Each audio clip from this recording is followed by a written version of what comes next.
Je suis illustratrice et graphiste et j'habite à Lyon. Je suis lyonnaise d'origine. Je travaille en digital et en aquarelle. En aquarelle depuis mes études, sur papier. Alors, ça a commencé, j'étais toute petite. Depuis que je sais tenir un crayon, en fait, je dessine. J'ai toujours eu cette certitude de toute façon que quoi qu'il arrive, il fallait que je fasse ce métier-là. Et du coup, à la sortie du collège, en fait, j'ai réussi à rentrer dans une école d'art appliqué où j'ai pu apprendre l'infographie et en même temps développer l'illustration traditionnelle.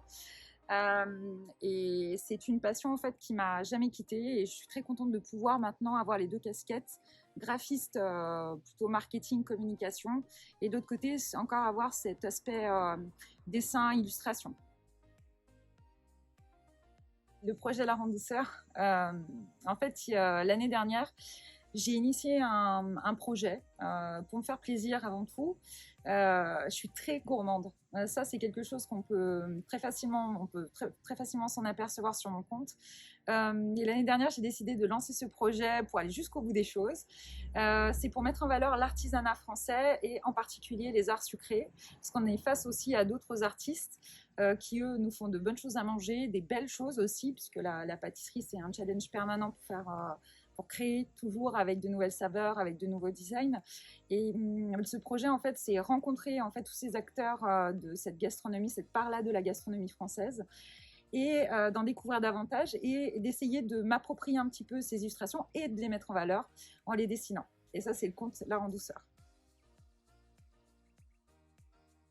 Tout est source en fait d'inspiration, que ce soit ce qu'on mange, les gens qu'on rencontre aussi peuvent inspirer, les voyages aussi beaucoup, parce qu'on voit des choses, même en graphisme, qu'on n'a pas l'habitude de voir, différentes interprétations. Je pense que la source d'inspiration principale, c'est d'être curieux, toujours curieux, et surtout avoir l'œil attentif à tout ce qui nous entoure.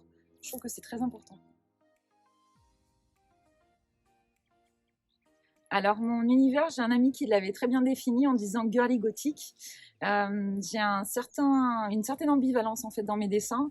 Il y a le côté très frais avec des couleurs très vives qui ressort énormément.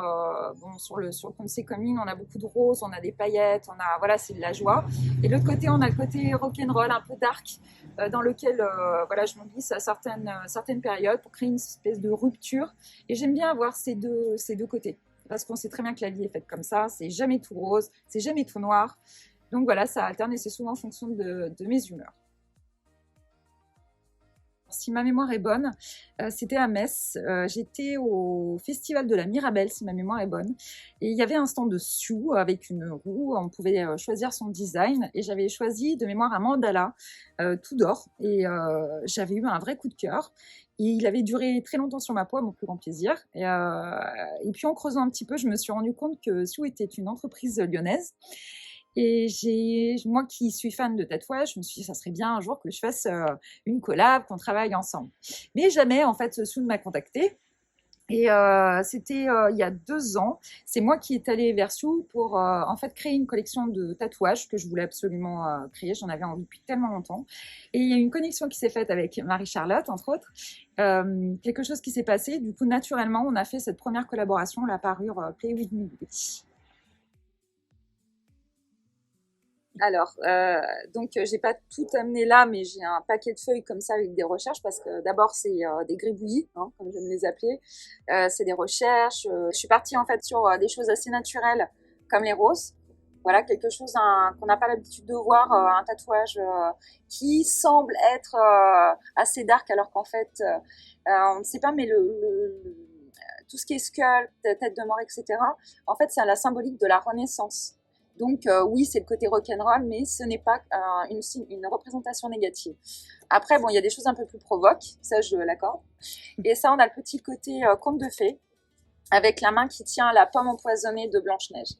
Donc on a des recherches qui ont été faites comme ça au crayonné. Ensuite, je me suis un peu amusée avec mes crayons aquarellables. Et ensuite, j'aquarelle, donc je passe en eau pour avoir en fait un rendu que je voulais absolument réaliste, au point que quand on a ça sur la peau, on se demande si c'est un vrai ou si c'est un faux.